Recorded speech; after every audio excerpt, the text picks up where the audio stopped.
Манай улсын эдийн засгийн хөшөөрөг болсон хөгжлийн нэгэн үеийг тодорхойлох цикл бол Эрдэнэ түүлдэр юм а. Нэг хэсэг битгийгэл нэлийн олон жил монголчуудыг тижээж байгаа сайлын ганц үнэгээ тал талаас нь хэмлэж эхлээд байгаа сурагтай. Мөн түнчлэн сүүлийн олон нийтийн сүлжээгээр Эрдэнэ түүлдрийн удирдлагуудын өөрсдөө өгдөг цалин орон сууцны урамшууллын хэмжээ олонний анхаарлыг татаж эхэллээ. Хэвлэл мэдээлж байгаагаар тус үйлдвэрийн удирдлагууд цалингаас гадна ихээхэн хэмжээний урамшуул авдаг байсан олонний анхаарлыг татаад байна.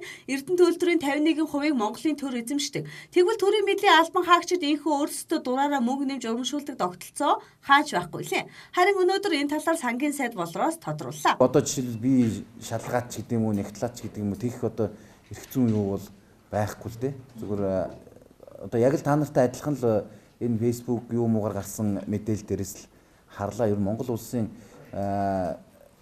хууль эрх зүйн орчинд бол одоо гадаад валютаар цалинжин гэсэн хууль журам бол байхгүй шүү дээ. Яг Эрдэнэтийн хувьд бол тийм зүйл байхгүй л дээ. Эрдэнэтийн чинь 51% Монгол улс эзэмшдэг.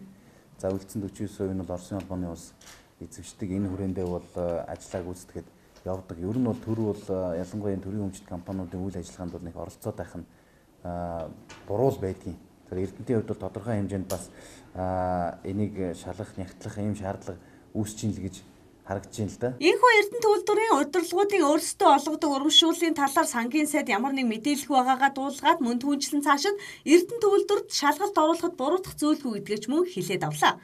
Нэмэгдэл цалин хүртэгчдийн нэрийг дуудах юм бол Алтан хуйг 3600 евро, Батулан 1800 евро, Бацаахан 1800 евро, Сувда 3600 евро, Цэрэн Содном 2700 евро, Инхбаатар 1800 евро гихчлэн хөөрч байгаа юм а. Мөн түнчлэн гэрээний дагуу дэмжлэг авдаг хүмүүс байгаа юм. Тэдний хувьд 27,000 еврогоос 45,000 еврогийн урамшуул авдаг талаар олон нийтийн мэдээллийн хэрэгсэлээр мэдээлжээ.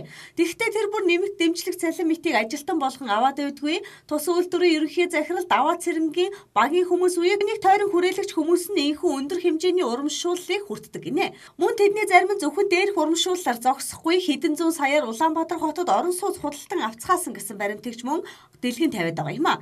Орон байргүй ажилтнуудаа үйлдвэрийн зүгээс харж үзэж болох ч эдгээр хүмүүсийн тухайд олон мянган еврогийн урамшуул авдаг. Түүнчлэн Эрдэнэт хот төдийгүй Улаанбаатар хотод байртай байж дахин үйлдвэрийн зүгээс өөрсдөө байр гаргуулan авч байгаа яа харахгүй тэднийг шунал гэлтэй. Мөн түүнчлэн төрийн албан хаагчид тэр дундаа албан тушаалаа ашиглан өөрсдөө шагнал урамшуул олгодог эдгээр хүмүүсийг цохих хууль хяналтын байгууллах шалгах нь зүйтэй биз. Бидний талаар иргэн мэдээлэх болно. Өдрийн тойлд уян мэдээллээ.